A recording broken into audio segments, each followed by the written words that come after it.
Uno de los procesos históricos más importantes, como bien lo sabemos, es sin duda la independencia nacional.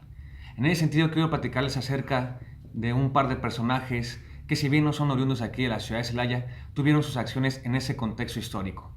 Pues bien, vamos a contextualizar un poco y recordemos que bien la turbulencia de la guerra, digamos el desbarajuste de la autoridad, dio la posibilidad de diferentes personajes para, digamos de alguna u otra manera, justificar sus saqueos, su pillaje en nombre de la insurgencia. Sin embargo, la historia oficial los ha manejado o los ha visto a través de toda esta historia como líderes insurgentes o como insurrectos, obviamente vinculados con la ideología del mismo padre Hidalgo. En ese sentido quiero platicarles acerca de este personaje de nombre Albino García, mejor conocido como el Manco García, personaje oriundo de Salamanca que, sin embargo, durante el estallido de esta guerra de insurgencia, esta guerra de independencia, él, digamos, un poco influenciado por las ideas de este Hidalgo, se une a la causa insurgente. Sin embargo, como bien les menciono, la historia oficial lo ha manejado más como un insurgente, un caudillo, que como un bandolero o un guerrillero. En ese sentido quiero platicarles, justamente como les menciono, había muchos personajes, incluso realistas, no únicamente del bando de los insurgentes, que ocuparon esa turbulencia, ese desbarajuste político, social y económico para hacerse enriquecimiento propio. Pues bien, la única forma de poder, digamos, adquirir un poco de bienes era a través de la institucionalización del pillaje o del saqueo. En ese sentido, Albino García es un personaje importante dentro del contexto de la historia local porque intenta tomar la ciudad de Celaya en varias ocasiones. La primera, al lado del padre Güemes, eso es algo sumamente importante porque en ese sentido muchos padres, es decir, el clero, se unió a la causa insurgente. Otro caso muy interesante es aquí justamente en el templo de San Juan de Dios, templo hospital, uno de los padres de apellido Hernández se unió a la causa insurgente como uno de los primeros médicos del ejército de liberación, obviamente de independencia.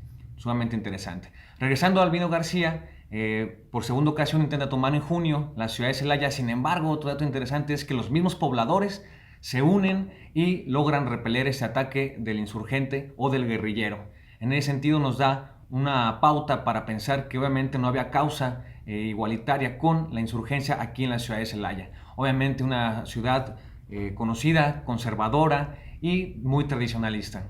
En ese sentido, por tercera ocasión intenta prácticamente en mayo de 1811, nuevamente tomar Albino García la ciudad de Celaya, pero ya venían tropas de la ciudad de Querétaro para fortalecer la ciudad. En ese sentido se entera Albino García que viene un oficial de la ciudad de Querétaro para apresarlo. Este oficial tiene el nombre de Agustín de Iturbide. Posteriormente llega a la ciudad este oficial realista que posteriormente va a ser sumamente importante dentro de la historia nacional y logra apresar a Albino García y a su hermano. Les da fusilamiento aquí en la ciudad de Celaya.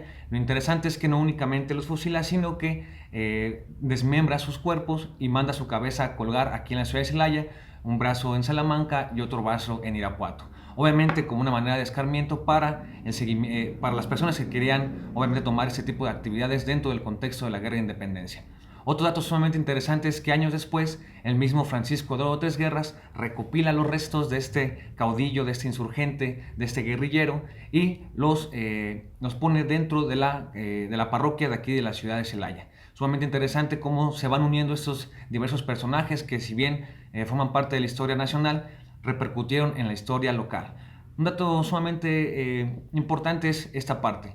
¿Cómo identificar si realmente es un caudillo, si realmente es un insurgente o si era un simple bandolero?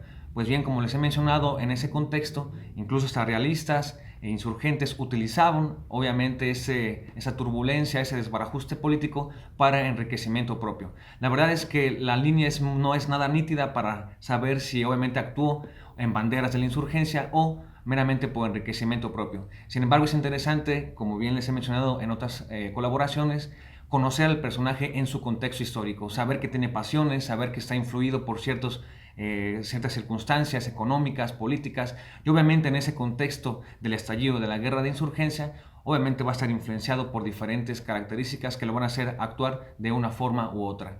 Lo importante es reconocer ese tipo de personajes que incluso la ciudad de Celaya tiene en una de sus principales vías el nombre de ese personaje de Albino García.